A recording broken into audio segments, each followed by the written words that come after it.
You're watching Let the Quran Speak, and now we answer your questions. If you have a question, visit our website, QuranSpeaks.com. Dr. Shabir, the question is, in Islam, we are made to understand that everyone has a single soul. With the development of science and the ability of biologists to clone people, if a person is cloned, which might soon happen, will the cloned person have a separate soul from the original person?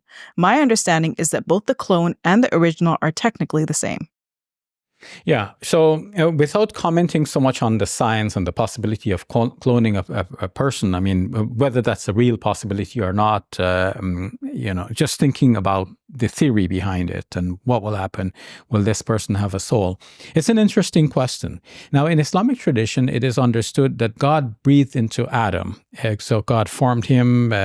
Traditionally, it was thought from clay, and then breathed into him, and the Bible says he became a living soul. Further, in Hadith, we learn that when an embryo develops up to a certain stage, the Hadith is variously interpreted to mean either at about 40 days or about 4 months. The angels come and they breathe the soul into the womb of this mother, and that's how the child now has becomes body and soul. In the Quran, it's interesting to think about Jesus, on whom be peace, as well, because if we think about him, he is in a way, if we understand that Jesus did not have a human father, then he would technically be a clone of his mother. But of course, to be a clone of his mother in a physical sense, how would he be male? But leaving that question aside, like, where would his soul come from? And the Quranic answer is that God blew into Mary of his spirit, a similar expression to God blowing into Adam of his spirit. So then Jesus, as Adam, has a spirit from God. So he has both body and spirit. So in a similar way, a cloned individual could have a soul blown into that individual from God. Like a separate soul. A separate soul. But one might ask at this juncture, but in that case, doesn't it mean that we have caused a new soul to come into the world? But this is all within the plans and possibilities of God. Let's think in traditional terms that God has so many souls as a possibility, and he can send so many souls into the world.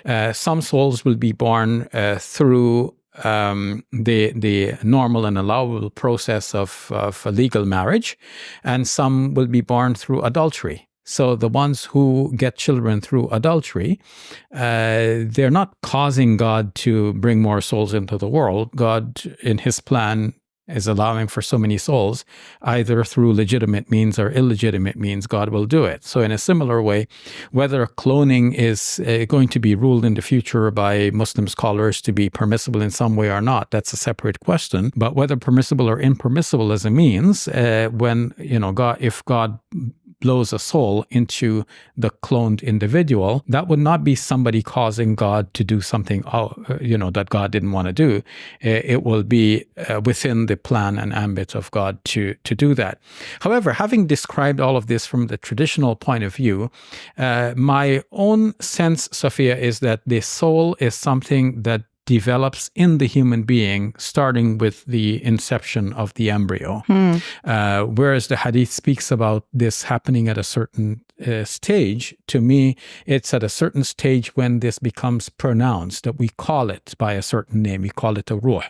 But this is something that starts developing from the very inception, when sperm meets egg. That soul is something that we form through our whole life experience. And that soul is formed by the things that we do and the thoughts that we have. And so the soul can move from one stage to another. It could be a nafsul ammara, a soul that is commanding a person to do evil things, or it is a soul that is mutma'inna, it is a tranquil soul.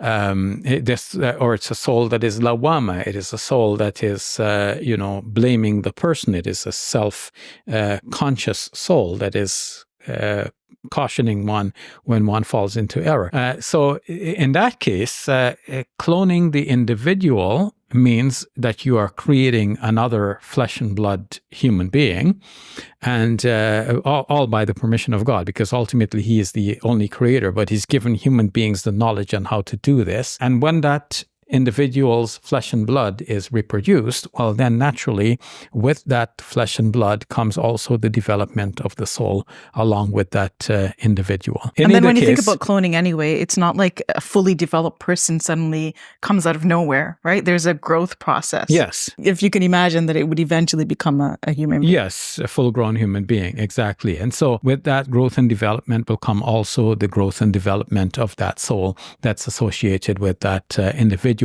Will it be the identical soul to the previous one or a mirror image of the previous one? Not necessarily. Twins are closely related to each other genetically. I hesitate to say that one is a clone of the other, and whether that's even scientifically correct to state it that way, but I know that they're genetically very close to each other, and yet twins could have two different personalities. Yes. So it's that personality that really is the soul of the individual.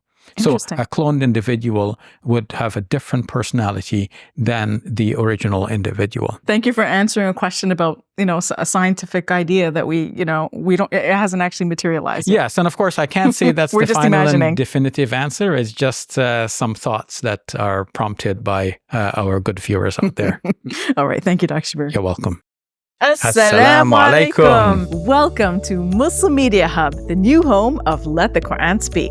Here we spread positivity and good. We help people experience the beauty of Islam and help them appreciate and understand Muslims. This beautiful building we purchased at cost $2.3 million. Yeah, we've already raised a third of that money, and with your help, inshallah, we can pay off the rest. So we're looking for people who can give $1,000 each. If you can be part of the select group, that's amazing. Otherwise, just please give whatever you can. Every dollar counts. It's our collective responsibility to share the message of Islam with our fellow human beings.